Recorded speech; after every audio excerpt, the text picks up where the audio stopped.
you have had enough of dating apps. Watch this video because I'm going to dissect as to why and what you can actually do for this. So there was a study done and it shows that like dating app burnout is a thing. There's like 75% of people who use dating apps experience dating app burnout, which is crazy. Do you imagine how much you have to swipe to get that done? I don't know if you've been like me, but there are times when I've been on the things for like 4 hours a day, bro. It's like swiping like crazy. And most of the time that always happens when I'm not focused on my purpose and my mission and who I want to be as a man. There's something that's some sort of distraction that comes up where I'm like, oh, this will be fine. And it's just absolutely not. But what you do is you start relying on this soothing, this addiction process where you hate the slight chance of getting feminine attention or approval. And the second that you do is you don't even pursue it. It's like, oh, I want to talk to this woman and maybe she's okay. And then you start talking, you get to know her and you just let it go. And then because you're on dating apps so often and you're consistently trying to get this soothing or this approval, it's coming from a toxic place. And because you're on your phone so much and you've got way more other tasks to be doing or should be doing that you know where you could be creating and putting that energy, is it can be completely overwhelming.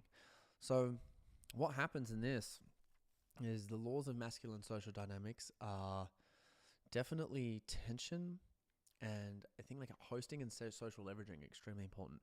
If your profile is not getting dates with quality people and you're getting ghosted, friend zoned, and you're not getting any matches, there is just an authenticity which is not aligned currently, and that is coming through your social media, dating apps, or how you approach people in person. What you're doing with your career path isn't aligned right now. You're in a stressful season, because if you were, you would have an abundance of people reaching out to you. I have been on path for a while, and I get women who could be good potential partners watching my stories, sending me DMs, and I just keep running into, right? It's wild to see, and it's fantastic, and there should be this level of abundance there. However, I have signs of non-emotional availability because I am in a relationship right now. So it is because of that, it's starting to decline, which is fantastic because that is what I want. However, once you know the skill and you know you're authentic, you're on your path, you're doing the right thing, you can always just turn it on whenever. So if this is you and this is the energy that is seen through yourself digitally or in person, you're not 100% who you are. It's not the app fatigue or the burnout. It's not the app that's the problem. It's you. And I'm so sorry to say that because it was me. So I think there's actually some really practical strategies and tools. It's to giving yourself 20 minutes a day, like just an app. Use the blockers where you can block the app. You can't use it between this time and that time. You can go hardcore and get it, use a card to be able to use the app. You can get there's these different awesome things that you can Google on Amazon, whatever, which is just like app blockers, right? What are the app blockers that I can use and website blockers so that I don't continue on this, so that I actually can't use it? Pay for the subscription. It's worth it, right? What's like $7 a month if, you're spending hours and hours and hours on these dating apps? The second thing I think is really really important is overcoming this love addiction. So there is a love addiction and a need for feminine approval. There's a book linked below called Facing Love Addiction.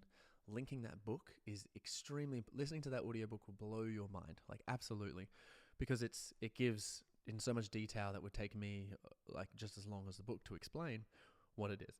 But what happens is, what I believe is, if you're not hosting and using social leveraging on your life, and you have a world and a vortex that you have created, which is so inviting for a woman to come and join, where you can lead and say, look at this life that I'm leading right now. Doesn't matter how much money you got, doesn't matter how fit you got, doesn't matter the resources and blah, blah, blah, blah, blah.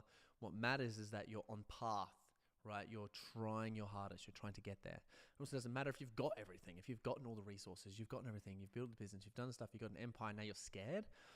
Hell yes, you should be scared, man. You've got so much more to lose. And now you're getting invited to the next level of masculinity and leadership, which is learning how to let go and give to someone else. And that masculinity and leadership is using discernment, which is a law in masculine social dynamics, discernment, to be able to figure out who's going to be a good fit for you. You're a high value guy. You want to take your time. You want to go on the dates. Your framing is different. Your positioning is different, which is why a lot of guys, will fight for that. However, some of us need a woman to activate us to our highest potential. Some men don't. It's just a way of things. And there's no way to really figure that out. You just kind of know. You ask yourself internally, do I need a woman to help me get there?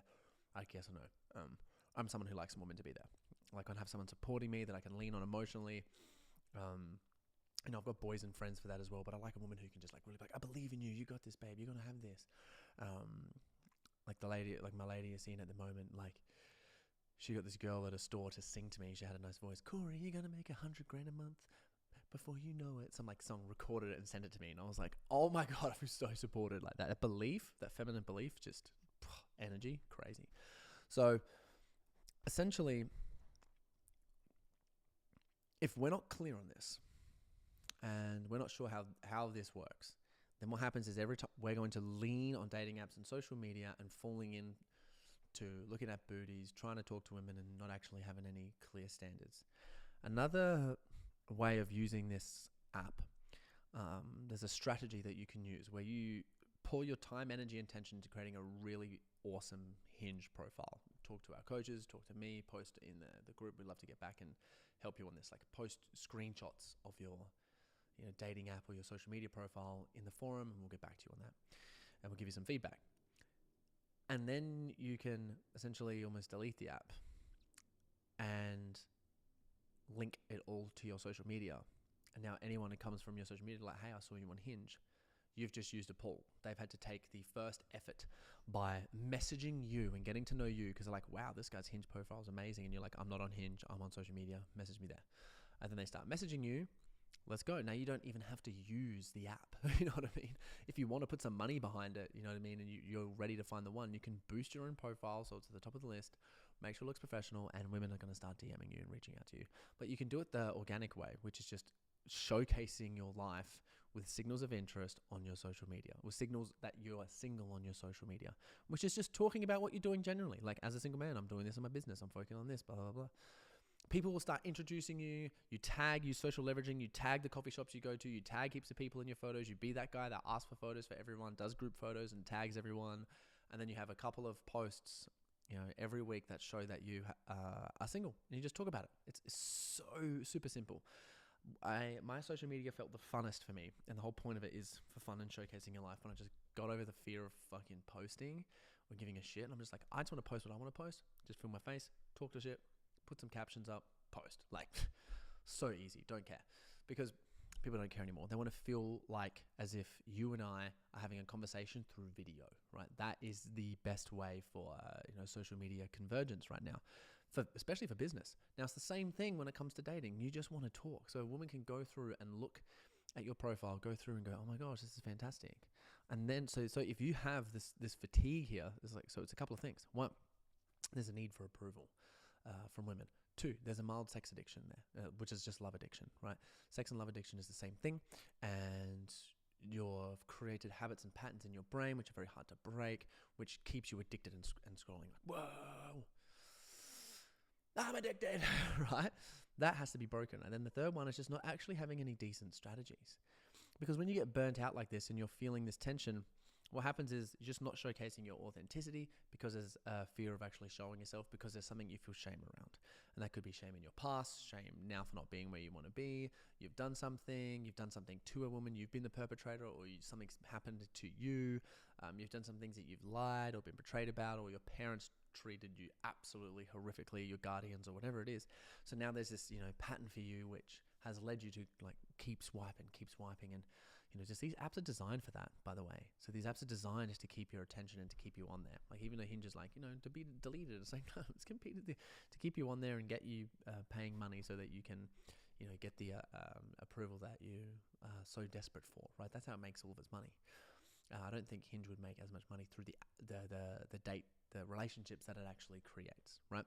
So these are extremely important. And without that authenticity, there's no point setting frame. There's no point even trying positioning. You're just always going to be burnt out. So if this is you, come to the coaching calls. If this is you, I want you to just run through and look at your screen time. Go look at your screen time that you've been spending on these apps. That's number one. Post it in the group. Question number two, first number one, what is your screen time on these apps? Number two is how much time are you spending in our attention per day on these combined, right? So it's not just the total screen time. Let's do screen time like weekly, and then let's screen time daily. That'll do. So on these apps, And then the other one is, what do you feel when you're on these apps? Like, see if you can clock it. Like, what are the specific emotions that I feel inside my body, or the sensations? You might have to Google emotions in your body, sensations that I feel when I'm on these apps. And if it's negative, then that means that there is a negative emotion for you to feel through, not to think through, which come to a coaching call and figure it out, or our retreats or whatever it is, and tell us what that is, and then run through the meditation to start feeling through it. Because the second that you start feeling through it, you'll overcome it. You won't need to feel it anymore, because it's always a resistance of feeling, which makes you keep feeling it. So like the yin and yang law there, it's actually shadow work. So it's like you always, what you resist persists. And essentially it's like what you resist, you become addicted to. And there's this avoidance feeling of pain, which is some sort of, it could be disassociating. If you don't know what disassociating is, please Google it and write disassociating in psychology. Like, go have a look at that right now and you'll go, holy shit. It's really interesting. So if you're getting that, that's where you're at. We would love to help you through it. Please run through those, 3 or 4 journal prompts, those ones that I said, answer them, post them in the group, bring them to a coaching call, and let's go, guys. Big love.